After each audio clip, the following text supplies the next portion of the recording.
एक और case study हमारे पास आई है। आजमगढ़ की रविकला मिश्रा की भी मौत हुई। संगम नोस पर हुई थी रविकला मिश्रा की मौत। परिजनों का दावा, काफी ढूंढने के बाद मिला शव।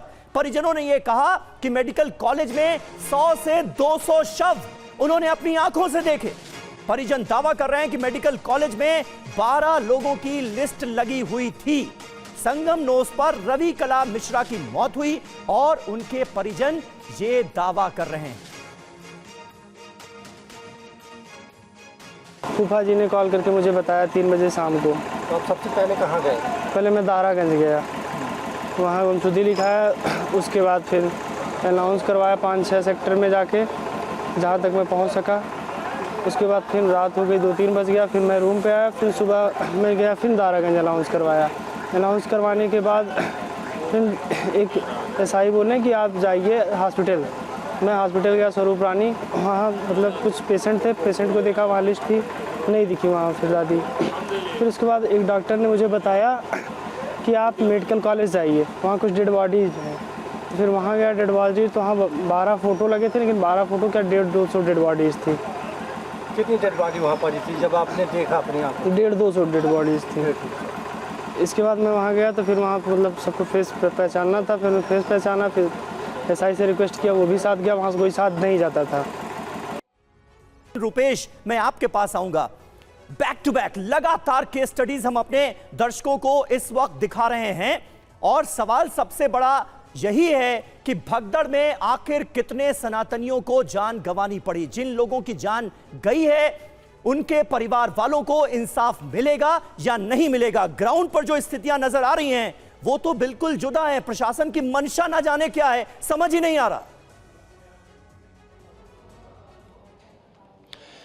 देखिए समीर, इंसाफ की बात तो बाद में होगी। पहले तो उनको उनका शव मिलेगा कि नहीं, उनको ये पता चलेगा कि नहीं कि उनके परिजन जो हैं घायल हैं, मर गए, मोर्चरी में हैं, आखिर हैं कहाँ, ज़मीन खा गई, आसमान निकल गया। इंसाफ बाद में चाहिए, पहले उनको तो ये पता चाहिए कि आखिर उनके परिजन हैं कहाँ। आप देखिए, मैं स्वरूप रानी जिस अस्पताल में खड़ा हूँ, यहाँ पर 4 दिनों तक लोग ढूंढते रहे, यहाँ से लेकर मोर्चरी तक, इमरजेंसी से लेकर के वार्ड तक। और यहाँ देखिए अंततः लोगों ने पोस्टर यहाँ पर चस्पा कर दिया है, 29 जनवरी सुबह 4 बजे से गायब। और ये देखिए, आप सिर्फ पोस्टर देखिए, नामों की लिस्ट देखिए, लोगों ने अपने से एक लिस्ट बनाई है, ये गायब। ये देखिए गुमशुदा की तलाश 29/1 को 4 बजे झूसी पुलिस चौकी के पास से गायब हुई। इसी तरीके से जहां मैं खड़ा हूं वहां के मोर्चरी में बोरे में ठूस ठूस करके शव रखे गए हैं। यानी कि शव को कफन तो नहीं नसीब हुआ, लेकिन सच्चाई पर कफन डालने की कोशिश जरूर हुई। यहां पर आप समझिए, पहले दिन जिन लोगों को शव दिखलाने के लिए, चेहरा दिखाकर शिनाख्त कराने के लिए अंदर भेजा गया, उन्होंने टीवी 9 के कैमरे पर कहा, कई लोगों ने, और सबके बयान मैच कर रहे थे। किसी एक का बयान अगर होता तो हम इसे आरोप कहते,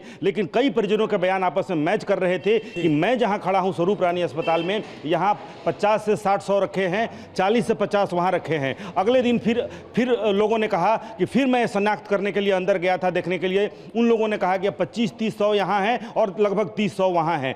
कल मेरी जिन लोगों से बातचीत हुई, उन्होंने कहा 4 शव रखे हैं मोतीलाल नेहरू जो कॉलेज है वहां पर, और 6 शव रखे हैं यहां स्वरूप रानी हॉस्पिटल में। यानी कि लेकिन किसी को शव मिला नहीं। शव मिलने की अगर प्रक्रिया आप जानेंगे तो हैरान रह जाएंगे।